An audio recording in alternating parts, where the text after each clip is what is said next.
Code 7, Cracking the Code for an Epic Life by Brian R. Johnson. Chapter 4, The Monster. Time to wake up. Talmadge's father called from the hall. We have an appointment with the monster. Talmadge stretched in his bedroom and squinted at the clock. It was 6 a.m. and the first Saturday of the summer. It was time to go fishing for the monster, something he'd been doing with his dad every summer for as long as he could remember. His door opened. Dad tossed a snack bar onto his bed. Breakfast. Let's go. After Talmadge got dressed, he headed out back where Wallamaloo Lake awaited them. Dad was on the dock, loading the old motorboat. Conditions are perfect. Today is the day. I can just feel it, Talmadge finished. He smiled. His dad always said that. Suddenly, Dad's face turned serious. Today is the day, Talmadge. He brought his special fishing rod on board. It was the deep-sea fishing kind, especially meant for the monster. 20 years ago, I swore I'd get him, and I will. He gave the barrel of the rod a pat. Talmadge took his place on the rear bench. You think we're finally going to catch him? He surveyed the dark, murky water around him. I have to. Dad pushed the boat away from the dock. Talmadge had never seen his father look more determined to catch the mysterious fish. Legend had it that the monster was big enough to eat a dog. It could jump 50 feet out of the water and overturn a boat. The stories were so embedded in everyone's mind that no kid dared to swim in the lake without saying a prayer before jumping in. None of the stories bothered Talmadge or his father. He's a beast, all right, Talmadge's dad had once said, but he's no killer. When I had him on the line, I stared him right in the eye, and all I saw was fear. According to his father, that fish had bent his pull like a paperclip and nearly yanked him out of the boat before the line broke. All around town, people knew of the story. To believers, his father was sort of famous for being the only person to see and hook the monster. We'll get him, Dad, Talmadge said with equal determination. But deep inside, catching the monster didn't matter much to Talmadge. He just loved their fishing trips. There was something special about being on the lake with his father before most of the town woke up. Talmadge could eat all the junk food he wanted, listen to good music on their old radio, and just sit without a care in the world. Dad did most of the real work when it came to the fishing part. Dad started the motor and switched on the radio. The oldies station was playing the Beatles. Perfect, Dad grinned. Talmadge, the weather is hot. The monster loves his water warm. We couldn't have asked for better conditions. They motored out to the spot where the Wallamaloo River dumped into the lake. He likes the action of the water, Dad explained. Keeps the food marching right into his big mouth. Once Dad cut off the motor, he got his line ready. Already there were a few boats out, trolling for their own catch of the day. Talmadge recognized Leonard and his son Paolo's fancy motorboat several hundred yards away. Dad tipped his fishing hat in Leonard's direction. Leonard tipped his hat in return. That Leonard is going to eat my bait, Dad said under his breath, when the monster is on my dinner plate tonight. Talmadge had held back a laugh. Dad always called his old high school classmate that Leonard, even though everyone else called him Leo. Leonard was known for being the best sport fisherman around. Last year, he and his son caught the biggest muskie that the state had ever seen. But to Talmadge's father, the 58-pound fish they hooked still wasn't the monster. All day, Dad cast and recast his line. But as the hours went by, the fun day Talmadge had hoped they would have wasn't so fun after all. Dad had hardly said a word. It was like he had pinned all his hopes on catching the fish that very morning. To make matters worse, they didn't get a nibble from anything at all, which was unusual. Talmadge wiped the sweat from his brow. Maybe it was too warm to fish. He glanced at his watch. It was past noon. Usually they quit for lunch and waited until dusk to head out again. Some of the other boats were already heading back, including Leonard's. Brian! Leonard called to Talmadge's father as they coasted by with the engine rumbling. Just a tip. It's the radio. You're chasing away the monster with that music. You fish your way, Dad called, and I'll fish mine. Just then, something tugged on Dad's line hard. Dad held it fast and started reeling. See, he said to Leonard, his pull jerked again. I've got a big one. Help me, Talmadge. Talmadge stood up. What should I do? The pull jerked forward once more. Leonard stopped his boat. You need me, Brian? We've got this. Dad reeled the line as quickly as he could. Just hold on to my waist, Talmadge. He bent the pole back to get some power over the fish. He feels huge, bigger than I remember. Talmadge grabbed onto his father and planted his feet in the decking. He's putting up a good fight. Dad bent the pole back again. Sure enough, whatever Dad had was rising to the surface. It was big, a dark gray mass about 3 feet wide coming toward the boat. Talmadge's eyes widened. What was that? Dad tugged and reeled. Talmadge dug in his heels. On 1, 2, 3, pull! Talmadge pulled on his dad as hard as he could. He lost his footing and his father landed on him. Something big came out of the water. The monster, Talmadge thought. Bang!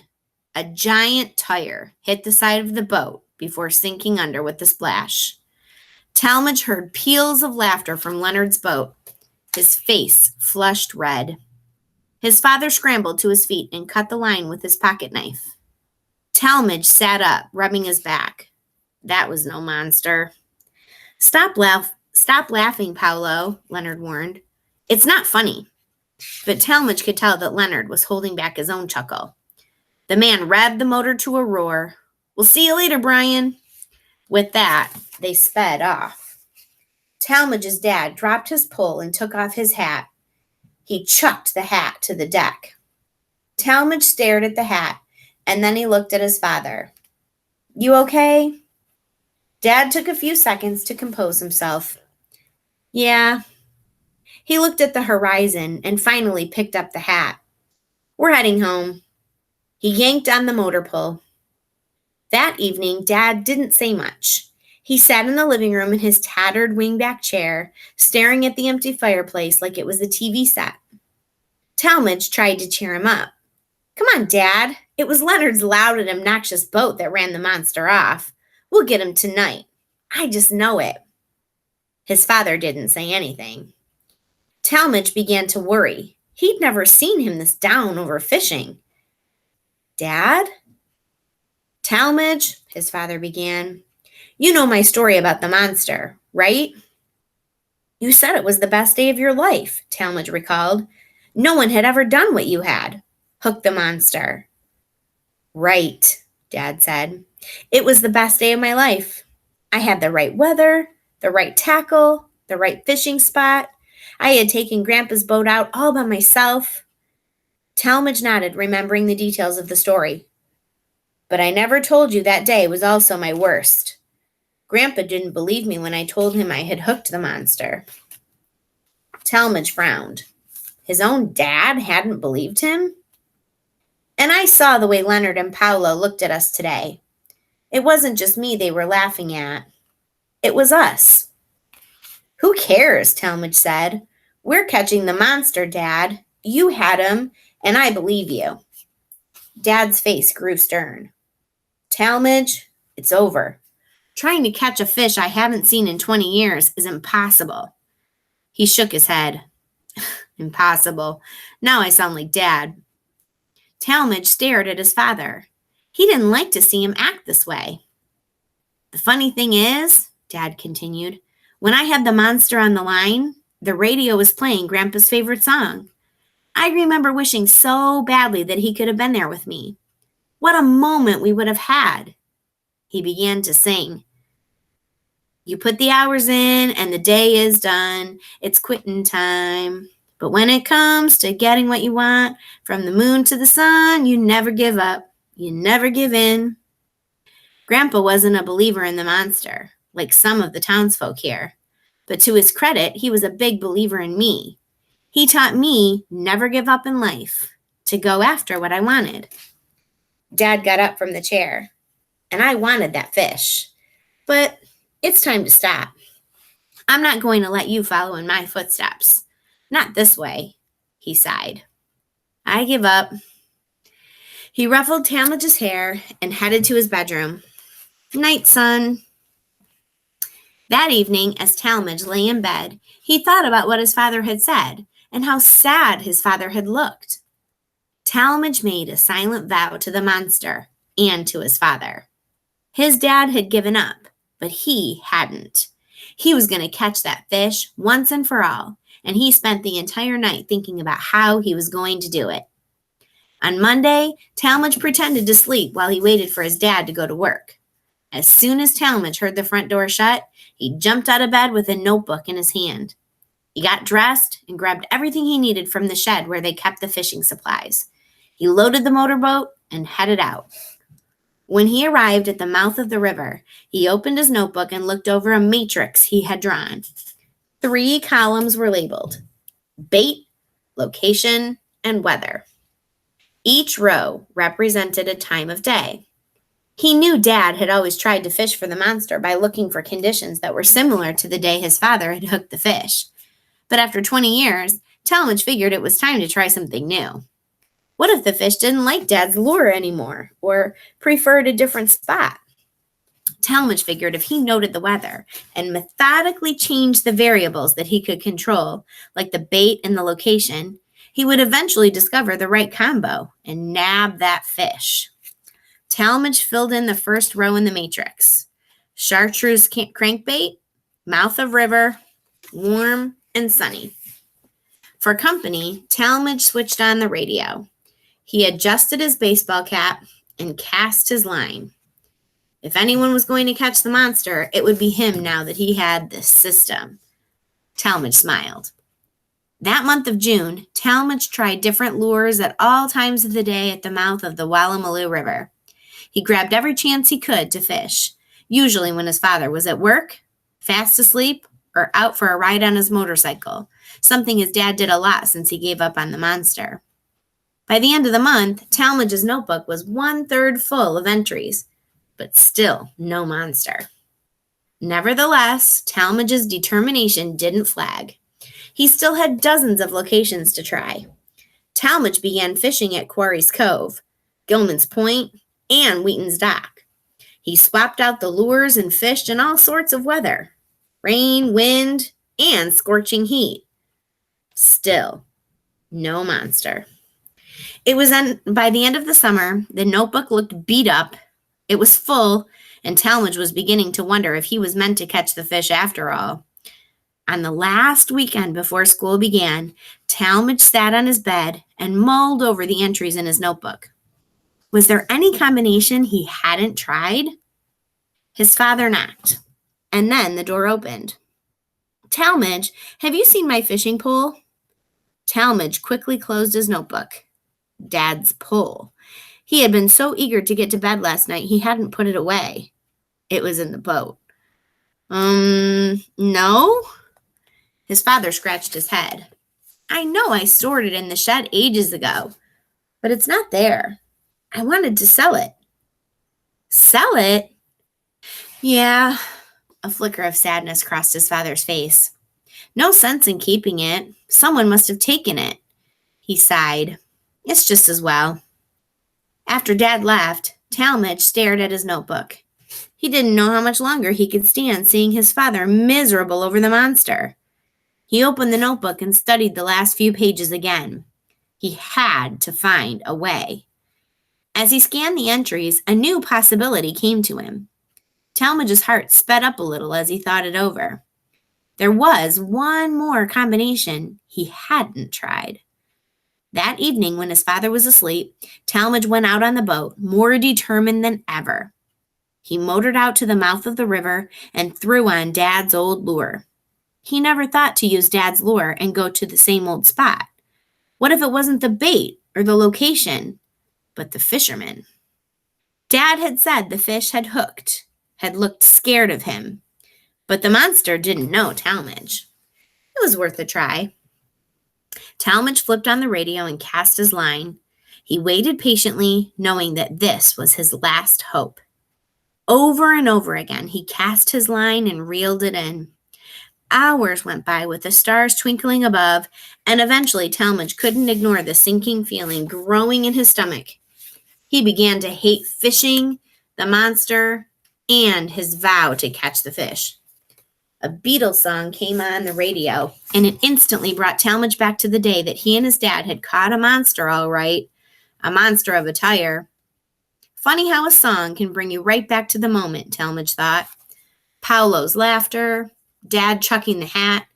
He'd never forget that day. It had started out great, and then it quickly became one of the worst days of his life. Just like the day his father had hooked the monster. What a curse! Talmadge straightened. Wait a second. He reeled in the line and turned on the motor. He had to get back to the house. Quick. He burst through the door of his father's bedroom. Wake up, Dad! We have an appointment with the monster. His dad sat up in bed and squinted at Talmadge. What are you talking about? Talmadge tugged at his father. We have to try one more thing. Talmadge, what on earth? But Talmadge wouldn't let his father stay in bed. He wouldn't let him give up. He made him get dressed and dragged him outside. Today is the day, Talmadge said. I just know it. The sky was still dark, but soon it would welcome dawn. Hurry, Dad, it's almost 6. As Talmadge started the boat, he made his father look at the notebook. Talmadge filled him in on the way of the mouth of the river, the Wallamoo River. See, Dad? All summer I've been trying every possible thing to catch the monster. But we know the monster isn't some ordinary fish, yet we've been acting as though he thinks and behaves like one. That doesn't make any sense. His father listened as they went to the spot where they usually fished. He's not any old fish attracted by regular old lures. Talmadge cut off the motor and pointed at the radio. What was that song, Dad? What was Grandpa's favorite song? Sing it. Talmadge's dad stared at Talmadge in disbelief. What? Sing the song. Talmadge tried to remember the words. Something about the moon and the sun. Talmadge's father stared at his son. Oh, what do we have to lose? He looked at the deep, murky water, and the moonlight shone over its surface. He began to sing. When the hours are in and the day is done, it's quitting time. Talmadge joined in. You never give up, you never give in. The lake grew eerily quiet. For a moment, it seemed like the lake was listening. Again, Talmadge whispered. When the hours are in, they sang. The boat suddenly began to shift. Small waves formed in the water. Talmadge, his father said. Talmadge kept singing. Get the pole, Dad. We don't need the pole, his dad said. I think he's coming right to us. Talmadge stared at the growing ripples in the water. His father was right. Keep singing, Talmadge whispered. Neither of them dared to move. From the moon to the sun, the ripples grew even larger. The monster was coming. You never give up. Something began to rise from the surface just as the rays of sunlight hit the water. Talmadge could feel the boat rise from the force of the waves, and what emerged was bigger than anything Talmadge could have imagined. He swallowed. You never give in. And then he saw it. The monster's brilliant emerald green head, the dark orb of his eye. The eye was so big, Talmadge could see himself and his dad in its glassy reflection. Talmadge could hardly breathe, but he wasn't scared. Neither was the monster. There you are, Talmadge's father whispered. Then, as quickly as the fish had come, it slipped into the water with a splash that echoed across the lake. The boat rocked from its wake. Talmadge and his father stood in silence as the lake grew still again. Then Talmadge realized something dreadful. Dad, we didn't catch him. His father put his arm around Talmadge's shoulder. It's okay. Talmadge stared at the spot where the monster had been. Who's going to believe us? It doesn't matter, Dad said. I got what I wanted. Talmadge wrinkled his face. No, you didn't. His father looked at him. Talmadge, all I wanted to show you was that if you don't give up, anything is possible. But you know what? What? You just did that for me instead. He gave Talmadge's shoulder a squeeze. With those words, Talmadge gazed at the lake again. His father was right. It was one of the best days of his life, and the deep, murky water of Wallamalu Lake was as clear as it could ever be. Okay, friends. So the title of this book is Code 7, Cracking the Code for an Epic Life. What word do you think comes to mind after listening to that chapter? What's the word to cracking the code to an epic life? What lesson were we supposed to learn from that story? Can you think of a word? Type it in the chat. I can't wait to see what you think.